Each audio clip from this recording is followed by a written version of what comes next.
Okay.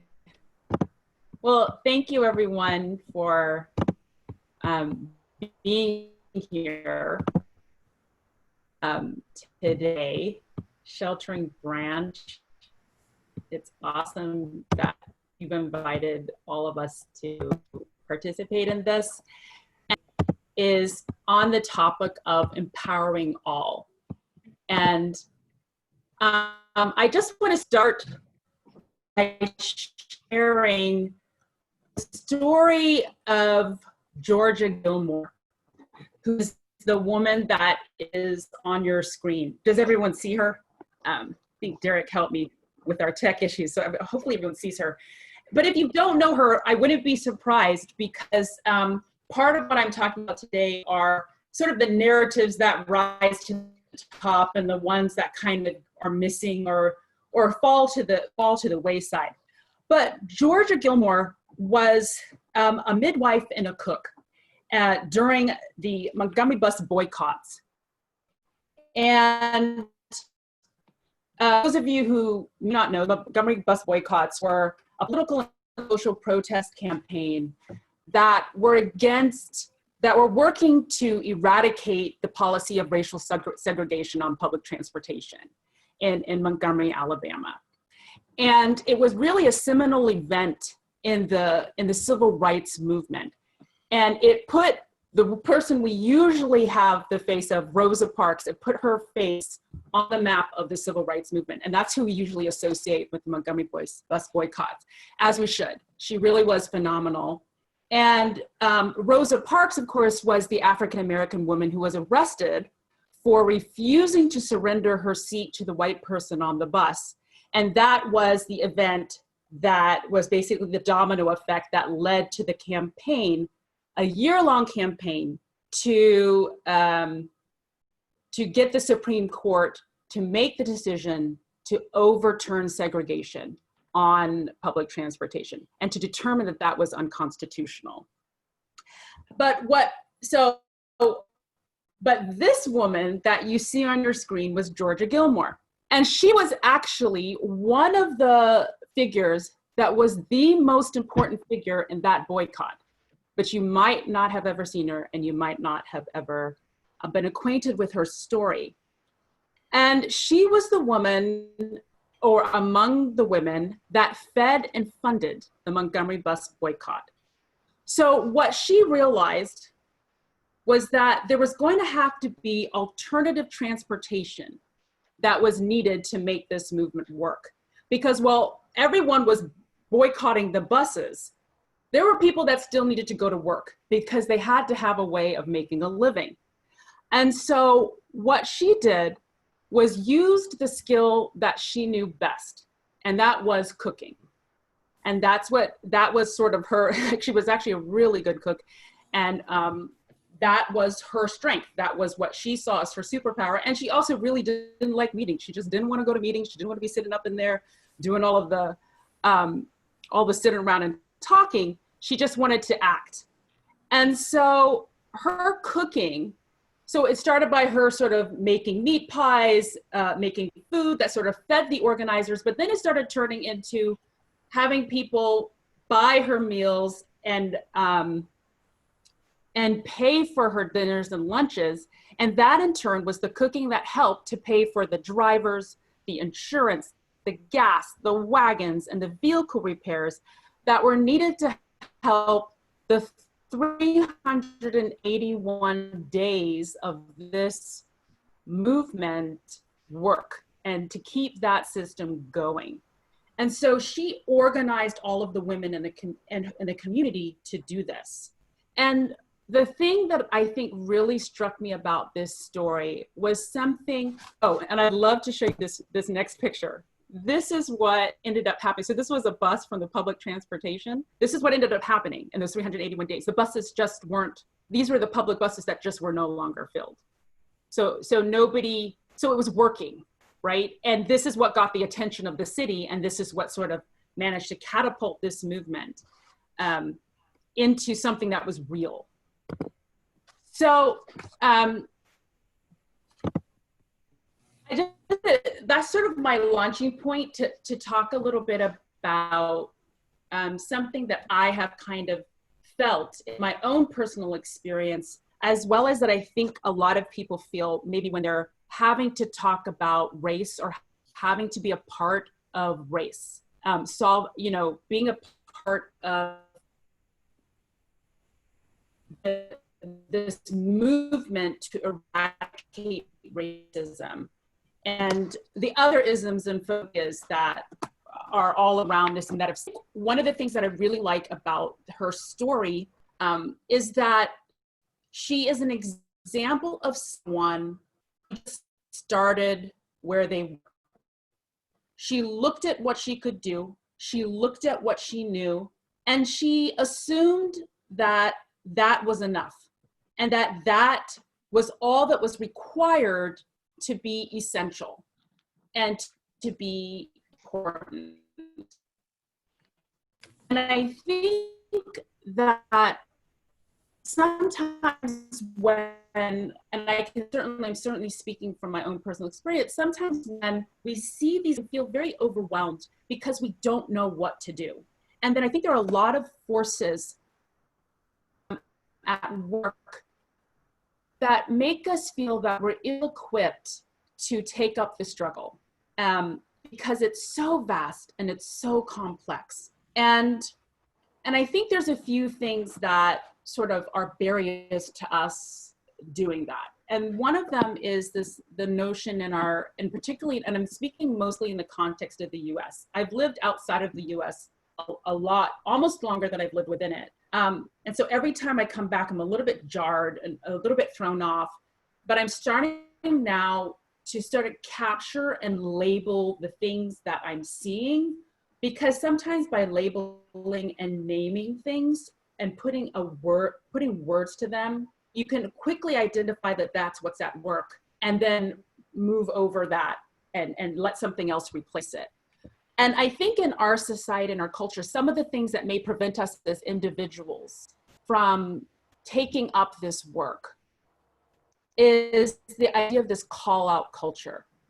So we have this, what's permeating right now is a call out culture, a cancel culture, things around shaming and rejection that sort of make people hesitate to be wrong or hesitate to make a mistake and to move forward. And I think that that's something that can be really debilitating to us. And it requires a certain bravery and courage to kind of overcome that. And I think we're going to have to sort of be in a space where we're just prepared to kind of make mistakes and do the wrong thing in the advancement of this struggle and the move to overcome the struggle and the movement.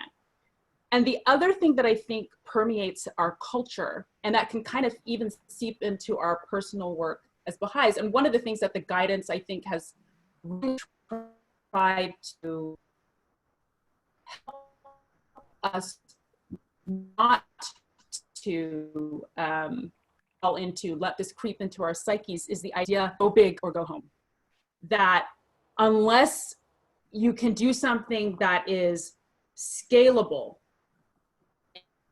and can be effectively measured by volume and number, that it's not really going to be valuable. And that sort of ties into another thing that I think seeps into our movements and our efforts into our psyches to make us think that we're not being effective, is the notion of things being data driven. That this is certainly creeps into education a lot, where we have a process that's very results versus process oriented, and that we place expediency, that we want the results to happen very quickly, above excellence. And by excellence, I mean a thoroughness, a purity, and we put expediency above a purity of motivation and character and thought and spirit. And I think that's, just as an aside, really a compromising position to be in, because certainly as Baha'is entering into these arenas, we want to be careful about that because we're going to be judged on a very different standard. Because if you're a Baha'i, your name goes with something. And if you're doing something that's about a transaction or that's more about, and it's not being done with the reverence and the intention of being a part of it, it will be problematic. And I think that's a side note, so I don't want to get too down that weed, but we could talk about it during Q&A if we have one. And then I think another thing another logical pattern that can get in the way that permeates this culture too it's called imposter syndrome. And it's a pattern of thought where you begin to doubt your accomplishments. And it's begin to think of yourself as a fraud, that you have this persistent internalization that the things that you're doing or the things that you know are not enough. And there's actually different subtypes of imposter syndrome. I'm just going to sit on imposter syndrome a little bit because I think that certainly when it comes to race,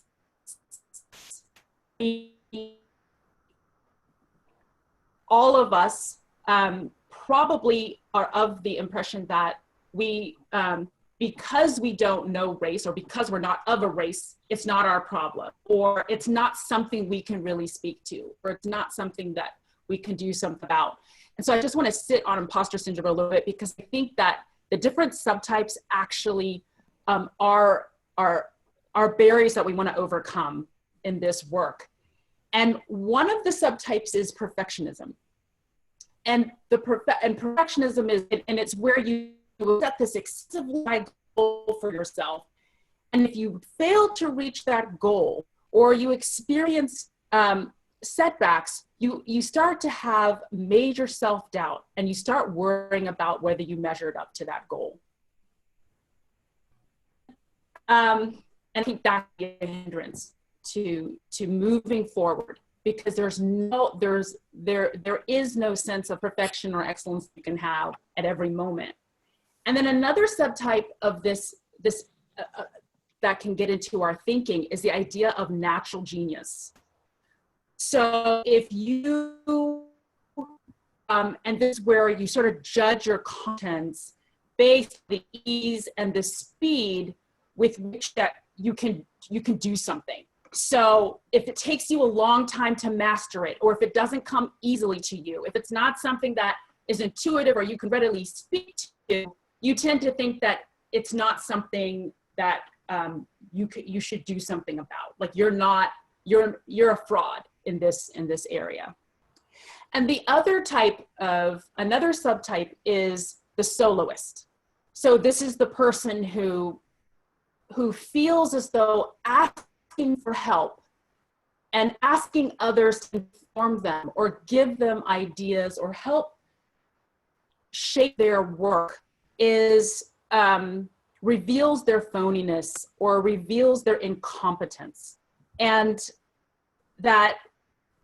so they refuse assistance or even worse, they paralyze themselves and don't even start at all because it's not something that they can take on themselves. And I think this is also, just as an aside, a very interesting thing in this culture, this soloist culture, this soloist idea, because I think we have another thing in our culture is this sort of erasing of the collective. We sort of see it happen, and we see the individual that's associated with the idea, but we don't see all of the people that it took to make that idea happen. And I think particularly in the United States, this is perpetuated by celebrities and the celebrity culture in which you see the nanny behind the celebrity that's watching all the kids while they're doing all of the things that make them, put them in front of us. And so, and really it's Dr. Martin Luther King's words, it's the magnificent ordinary people that actually make things happen. They were the ones that made the civil rights movement happen. It would never have had the enormity right now in our time. It's the people on the streets, ordinary people that are giving vision and that are giving us the clarity, is the numbers and the volume that is giving us the clarity of the significance of this, of the things that we're seeing.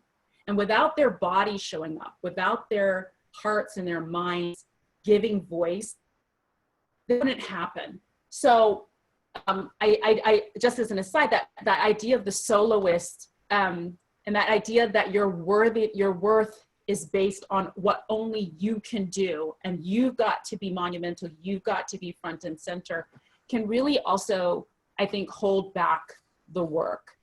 And one other aspect of imposter syndrome, which I think may really get in the way for many of us, is also, it's the expert subtype, where you measure your competence and your ability to do something on what you know and how much you know or can do. And you're almost paralyzed, become paralyzed, because it starts to take over that you'll never know enough. And you never will. You never will. You will never know enough. And then that causes you to fear that you'll be exposed and as an experience or knowledgeable. And when you take that too far, I mean, it's not saying that you don't want to have some experience and you don't want to acquire knowledge and to raise ourselves and to elevate our understanding. That's not what that's going. But what it's suggesting is that when you allow that tendency to endlessly seek for more information can actually be a form of procrastination. So you just want to make sure that, you know, I had to make sure that I wasn't always doing, because I do that. This is definitely one area that I've tended to fall into, and it can hold us back. And so as I was thinking about, because this race stuff that we're sort of involved in our community, and I've just watched myself in in a metacognitive sense, and watching what are all the things that are going into my psyche. And I know I'm not the only one. I know I'm not.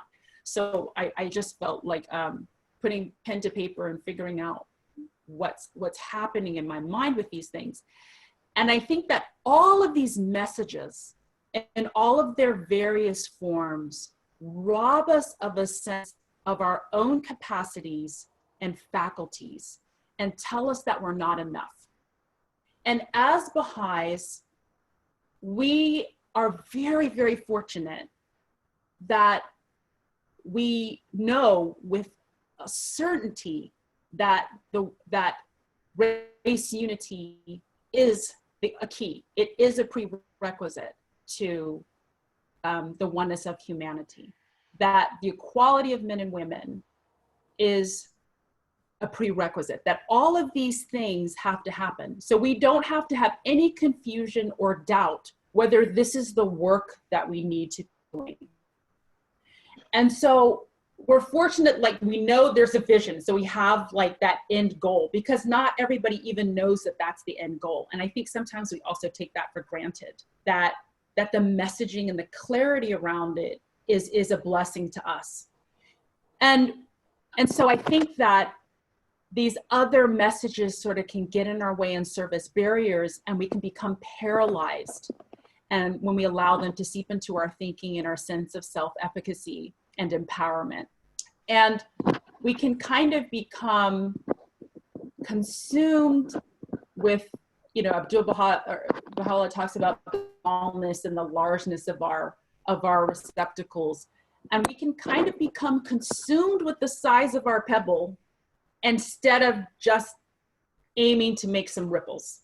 Just go out and do something. And the urgency of these problems that we're facing right now, that we're seeing in the US, requires that we just move, that each of us just finds that space to move. And I'll tell you, if these sources of friction don't describe you, they describe someone you know. They describe someone who is feeling that. They often affect women, and they often affect people of color. And but I would guess that they affect everyone. When it comes to talking about race, they affect everyone who is a stakeholder in the solution of this problem, which is every single person on the planet. So I think if you yourself don't feel paralyzed, then one thing you could be as a source of encouragement to someone else who really wants to be a part of the solution. And you can be that guide. You can be the one that directly takes their hand and says, you've got this, let's work it out. Let's figure out what these barriers are and systematically uproot these psychological things that prevent us from personally stepping forward and taking these risks. And I have that in Stephen. So I know what it's like to have that person who tells you, don't worry about it. Just keep going, keep telling, so having that cheerleader and having that person makes a significant difference. I wouldn't be sitting here if I didn't have that person doing that for me, because I'm always like, I don't know. And it's like, just do it.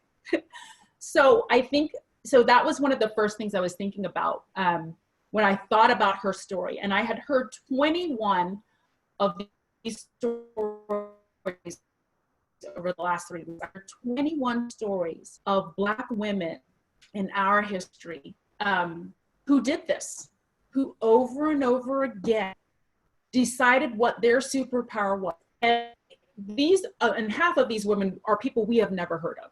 They decided what their superpower was, and they stepped forward and they acted because they looked at what is around me, what's surrounding me, what is the problem right in front of me, and they just took that problem and avoided all of the other things, all the other messaging that sort of gets in the way. And so the other thing I thought about when I had heard her story, and I put more of her story in the document that I put in the chat. There's a link that tells you a little bit about her family and her children, and really the ripple effect that she had. She had absolutely no intention of making ripples. There was no self-conscious to her act. I don't think she meditated long on what she, and that systematically on what she could do. And so I think that she was just an amazing example of just inspiration moving her. But the other thing that it made me think about was that all of these tensions that I just talked about, all of these syndromes and all of these things, the messaging that seeps in from our culture are all forms of narrative. And they're narratives that we all imbibe all the time. And we don't really think about where they come from or how they appeared. And I think that part of our work as Baha'is and as humans on this planet, striving to shift and elevate our collective conscious, is doing everything we can to promote the narratives that uphold the fundamental realities that we are all one. What are the narratives that do that? And our mission, I think, is twofold. One is, I'm telling this right now because of what's happening in our country, and because our last feast letter talked extensively about the work that we're going to really start actively, that most of us have been engaged in for a long time. But now we're actually taking if you go to the USBNC website, you'll see we're taking really systematic action around acting on very systematically around eradicating racism. And I think part of it is as individuals and collectively almost being like gatekeepers around narrative and understand to be a gatekeeper and to change narrative, I think it takes two things. One is we have to understand the narratives, the features of the narratives that are at work. What are the narratives that have told us, that have constructed our realities? And the other is, and how do they dominate?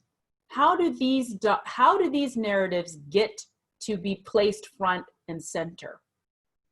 And the other aspect of the work that we need to do is to create new narratives, to actively work on replacing narratives, and to center other narratives so that other ideas, other identities, other types of voices gain primacy and get to serve the ultimate goal of uniting our planet. And I think that Georgia Gilmore's story, for me, shifted the narrative of who is fundamental to change. Who does that? And how come we hadn't heard about her before, right? Like, who are the essential workers? How did her story get left out of the books? And why are the women in the kitchen that did all of that left out? Like, there were at least a half a dozen of them, maybe more, that did that. Why are they left out? And so I've done a little bit of reading and reflecting on narrative and how they shape. And I sometimes feel like understanding the big ideas helps us understand when we're in the midst of interactions and we're in the midst of even reading or taking in information, we can start to understand what's happening in front of us. And we can come from a place that's not just reactionary, but very clear. There's clarity and purpose in our responses and very steady. And one of the things that happens in our culture is that narratives are normalized, and they're generally normalized through in a few ways. Repetition. There can be normalized through individuals who are perceived as being authorities, and they can also be normalized, or it's not so much that those are the stories. There are other stories that were left out. So a narrative can gain traction not because it is correct or it is the narrative that should be centered. It's because other narratives were silenced.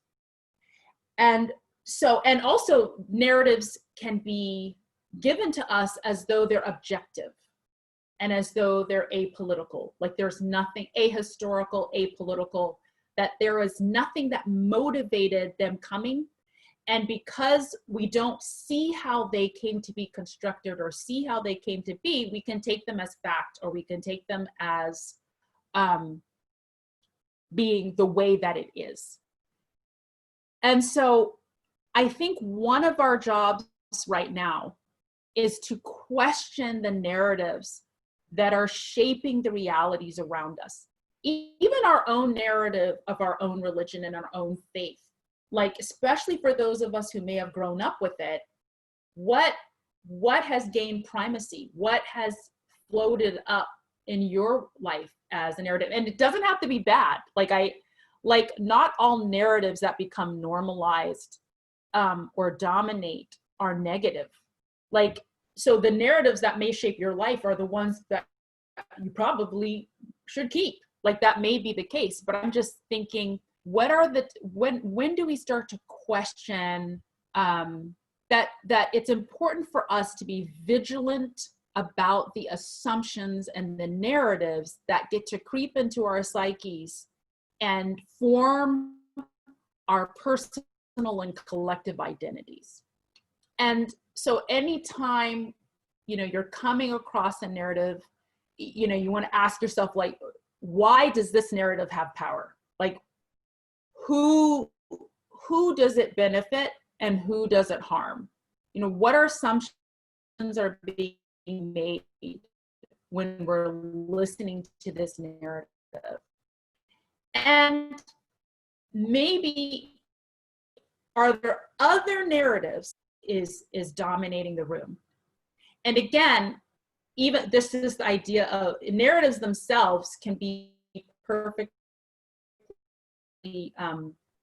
just because it dominates doesn't mean it's a bad thing. In fact, I'm sure that, you know, as Baha'is, we'd like for certain narratives to dominate and for those to be the ones that take over. And I think that also is part of our role in this struggle to raise collective consciousness. Some level, I think when we're trying to, there has to be a way that we understand the constructs at work. And if you understand the narratives that are at work and how they formed, it's going to sharpen ways to recognize and interrupt racism. And I really feel that in reading these things, and the first one is actually a course, the first link is actually a course by Dr. Ruth Benjamin, who is a professor, associate professor with the African American Studies Department at Princeton. And she really has some amazing work that is looking at the intersectionality of technology and sociology and racism, and how all of these things are in real time shaping, upholding and perpetuating racism. And I think we've started to take that course and to invite others to take it with us and to do the reading with us. And it's really helped to sharpen our perceptions of what's at work and what's happening, which in turn allows us to shut things down, to interrupt something that's happening, or to assert our voices, to back up policies, to use our vote for certain things. So part of this idea of understanding narrative is knowing what narratives are at work. But the other aspect of that is, as I think as Baha'is, is to safeguard and lift up the narratives, the new narratives that we want to see, the narratives that are going to serve for the upliftment of those who are oppressed. And I think that one of the things that will serve us well is to start to access other narratives that could assist us in our personal and collective empowerment. So what are other narratives? What are other voices that could shape and imagine our imaginations and our realities? What other stories are not being told that we could bring to the forefront, that we could give primacy, so that they can illumine our work? They can bring light and shed light to our work, because there are other people before us, other intellectuals, other philosophers, other magnificently ordinary people who have had narratives, who have stories, who have ideas, and who understand strategy, who understand resilience, who understand resistance, and could help us understand our own goal of raising consciousness and bringing together the planet into one human fold. And so I also just feel like part of my goal personally is to also start to bring into my life the narratives, the myriad of angels and spiritual giants that can inform what it means to be a Baha'i. What does it mean? Like Georgia Gilmore, who I'm going to assume wasn't a Baha'i, teaches me more about what that means, what it means. She is a pupil of the eye, right? She is someone who saw something. She gave us a vision in her action. And so I just started thinking of, it's just, this is newer for me in my mind, but thinking about expanding our imaginations and expanding our idea of who gets to, whose narratives we want to bring in and absorb and lift up, so that those who are oppressed get to have their stories told, and get to be the ones who change the course of history. So that was all I had thought about in those two things, and Georgia Gilmore's story did both of those things at the same time, helping me to understand that we have the power. Each person has the power to do something. Your phenotype, your gender, all of that is a construct and an illusion. It's real. It's real for some people. The people who are being oppressed by it, it's real for. But we know as Baha'is that these things should not get in the way of the fundamental truth and us doing the job of uplifting humanity. And then also that as in that role, we want to be highlighting the narratives and bringing those narratives forward that do that. And in fact, the USBNC is trying to collect people's ideas and their actions and the stories and the activities that people do that have empowered them and helped them to move forward on this problem that is seemingly intractable, but that literally hundreds of thousands of people have risen up to fight all for centuries. So at any rate, if anyone had any thoughts or questions.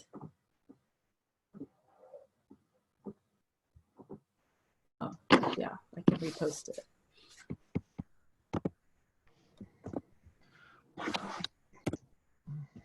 You see it, Ruby?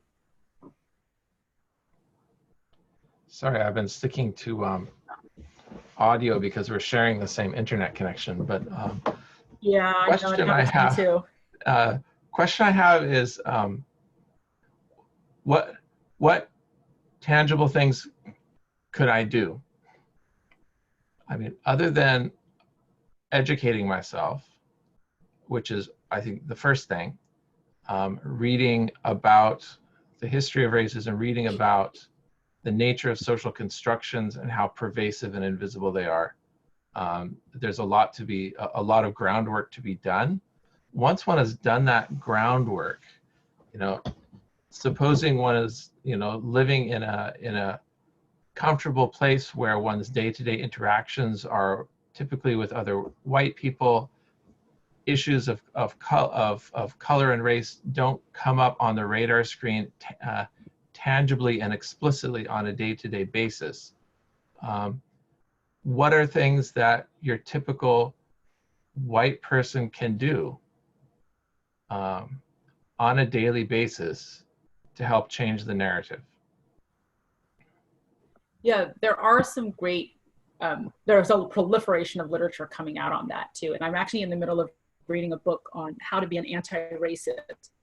And as soon as I finish reading it, I'll stick it into the document. I only put in what I finished. But I can share with you something that I did read and that a few of us did in a fireside where we were talking about this idea of how we as individuals can start to think of our identity.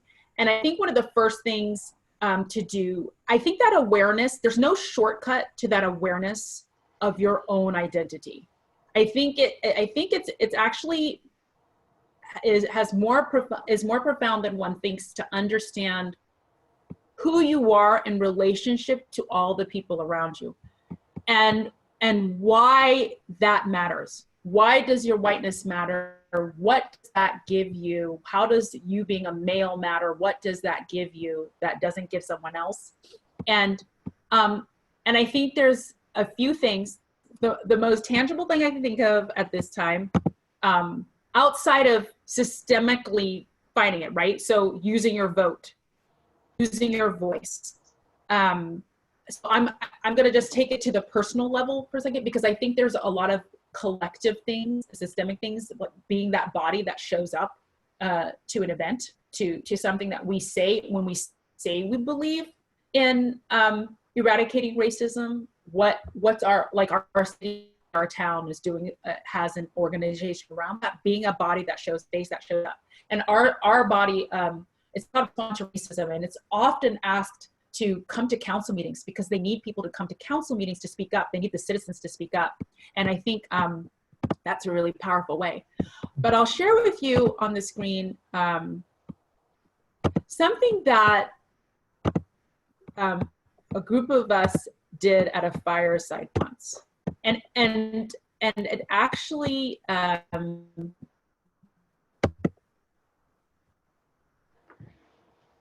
made people think a little bit, because it opened up our discussion. And what everyone did was we took a pipe cleaner, and I had various colored beads. And this was an idea that was taken from a diversity and equity workshop that a teacher friend of mine had been to, and she really liked it. Each bead represents a different race. And on your pipe cleaner, as you answer each one of these questions, you put the race of that person on your pipe cleaner, so that you see in one sort of like one visual aspect what your actual reality is, what actually makes up different forms of your identity. And you can see just in that one visual representation where, like, what's being fed to you or how it's coming in. And one of the things we determined was that you're not going to be able to change it. I'm not going to change my spouse, right? Like, so there's, I sure hope not. Spouse who, what what race is your doctor, right? What race is the doctor? What about where you worship, like your community, the people at your favorite hangout, the author last book you read? And what it's suggesting is it's not subtractive, right? It's not about what you need to eliminate. I think it serves two purposes for anyone who's sort of not being defensive about it, right? And not getting caught up and getting anxious about it. It's about saying, oh, I think I believe this, but in my reality, this is what actually surrounds me. So are there any things on this list that I can make additive? Is there any way that I can add more of what I say about to this very tangible, these very relational things? You know, if you're a parent, you might want to think about finding a doctor, even if it means going a little further away. And this is what we've done, going a little further away that's of a different race, so that your child knows it normalizes certain things in your child's life. It's just normal that my doctor is an African-American female. I don't know if anybody got to see, there was a great stand-up on Netflix by Kamal Bell. And he just talked about how his daughter used to watch a show called Doc McStuffin, which centers an African-American girl whose mother is a doctor, and the whole show is about her playing doctor in these make-believe roles. And his daughter show and watched it so much that by the time she got to her own doctor, who was a white male, she couldn't understand what was happening. She didn't understand, like, what? Who is this guy? This isn't what a doctor is, you know? So it's sort of like, are there ways, you know, when you're watching a show, is there another show you could add? When you're listening to music, what's another form of music, or what's another form of expression that you can take in? And so it's just sort of, it's just having just that awareness, because I don't, and in our group specifically, no one ever we had thought about these things, and we were all the highs, and we were all saying, like, yeah, this is important, diversity is important to us, but when we unpacked it, most of us didn't actually have lives that were that diverse. I think another thing too, and I'll put up this on the screen. So Stephen, you were asking mostly about, I'm not sure if this is tangible enough, but I think that there's other things that, as a person with a particular privilege, that we can actively do, Among these is to know, like, the narratives that are at work, to be aware of our biases, to also be aware of fragility. So a lot of times, when I have given firesides and I have talked about always at least one individual who will push back and resist any of these ideas, like that there are certain narratives that are biased, that we need to be interrupting, and what that does, and what happens is that they're defensive, and it's a form of fragility. It's a term that I think it was coined by Dr. Robin DiAngelo, and what it is it's when someone is confronted with a remark that they've said, and you're in the act of interrupting their racism or sexism or homophobia or whatever it is, they get defensive because they don't want to accept that they're being called on that behavior. And what actually ends up happening is that, rather than get upset at the behavior that they may be exhibiting and what that may mean about their thinking, they get upset with the person making it. And it's always surprised me when we in our own community do that. So I would say that that's one thing that one could actively do, is to put on an armor and be prepared to either to examine ourselves and examine our thinking, or if you're the person who is doing the interrupting, don't be taken aback by the fragility of others. Don't let that hinder you from continuing to move forward and interrupting, if you feel like, if you know the context to be appropriate, and that to be what you're aiming to do. So just, interrupting racism and sexism and homophobia when it's there, interrupting it, just have two pat phrases, have two things that your go-tos, that you can use to say, oh, really? Do we really believe that? Or, that's not what I believe. Just anything that sort of stops a conversation, even among relatives, or people, it can start right at home. I love the word interrupting, because it sort of casts racism not as a one-off event, but as like it's a continuous thing, that a stream, that proceeds from somewhere and is heading somewhere, and the imagery of interrupting, I think, is very helpful in getting at the nature of the pervasive nature of the thing itself. Yeah, that's really nicely put.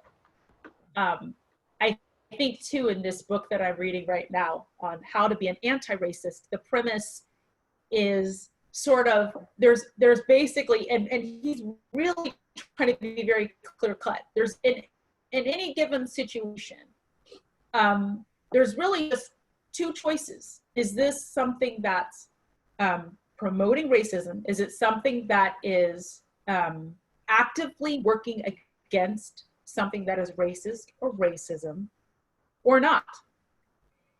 And when somebody's saying it or doing something, interrupting it is the only way to stop it. It's the only thing that will work. And then privilege is already what we talked about. Sort of, I think a lot of people use it as sort of the knapsack of privilege. What are the things, you know, what are ableism, things around ableism, things around what, you know, our economic, our class, our status. What are all the things that we have to bear, and how, and not just how we use them, but also how might they be veils. You know, how might they be things that get in the way of us seeing other people's realities, and therefore getting in the way of other narratives and other things that might be at work. But anyway, that was those are the things that we had said at our workshop.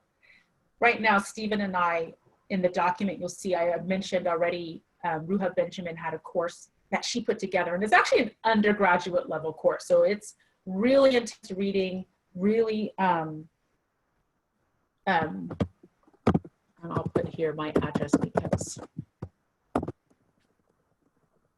it's very intense reading, and it's a lot of reading over many weeks.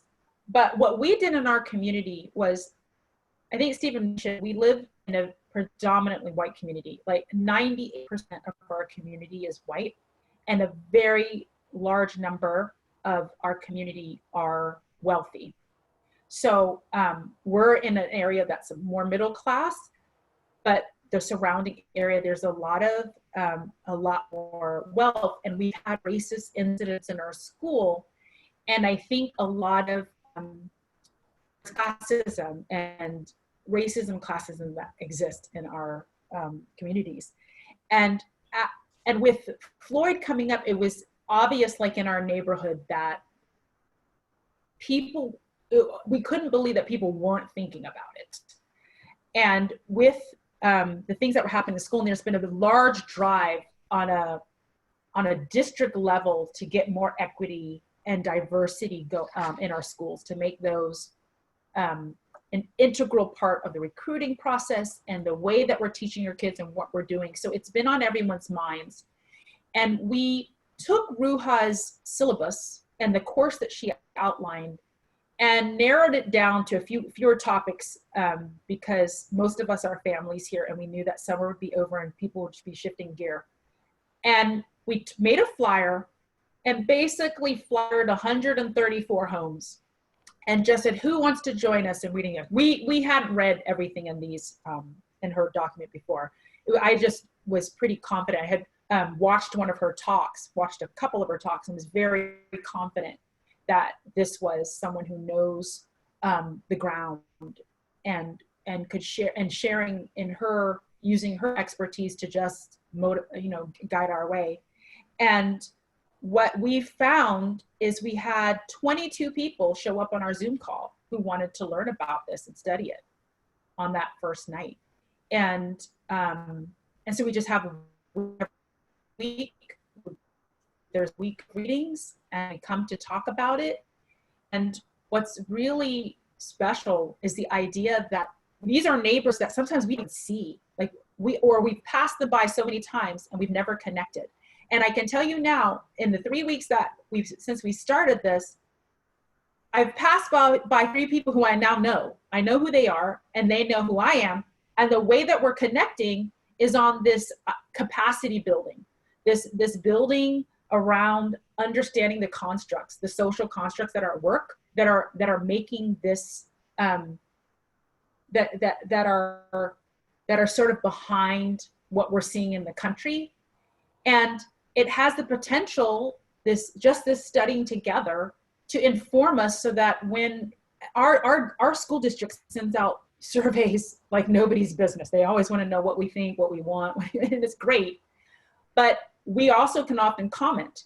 And now imagine if you have a neighborhood where there's now about 12 parents that are involved, 12 families, and every single one of those families, after learning about the construct of race and after learning about all the narratives that haven't been included in our curriculums, that haven't been shown, all the people who are silenced or quiet, they start to talk about in their surveys, let's bring those into our curriculum. Let's give some other voices primacy. How can we do this? What can we do about that? And, you know, we also started a book club a few years ago, all around social justice, and all of it is really around race. And 2 of our members were on the city council. You know, when they started to see this stuff, they're sort of like, well, that won't work. That, you know, it started giving them ideas and started to burn some of the veils and to move forward the work. And I'll tell you that for us, was very, very important for me that our impetus in doing this was not transactional. It was not so that we can put the Baha'i label on it or let that be known or let them know that that's what we're doing. It was because this is a problem. It's an infestation, and it's permeated our community. And someone we know has some ideas about how we can help others learn, and that was the goal, for us to educate ourselves and to educate others. And that was it. It was a relational versus transactional. That's what we're trying to establish. That's the kind of relation we're trying to establish, and to be genuine and authentic and real, so that we build trust and real friendship for no end, but that we want to know our neighbors, and we want to know who's here to reach this goal. Like who can we maybe ask to change my daughter's curriculum so that she doesn't feel like she's othered, and so that my other 2 daughters who look a particular way will take up the charge. So it really is about just building relationships and building capacity.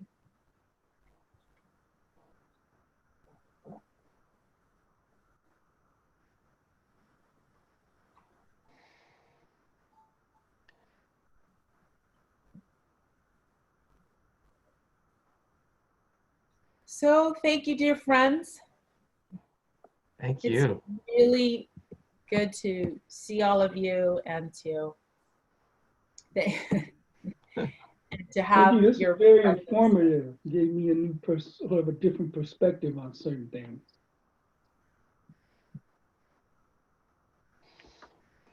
Katharine, my list said you started at 1. Thank you so much, Derek. Yeah. Huh? Oh, no. Oh, I guess we have some people who are moving on to other calls at 1. Yeah. Okay. Let me just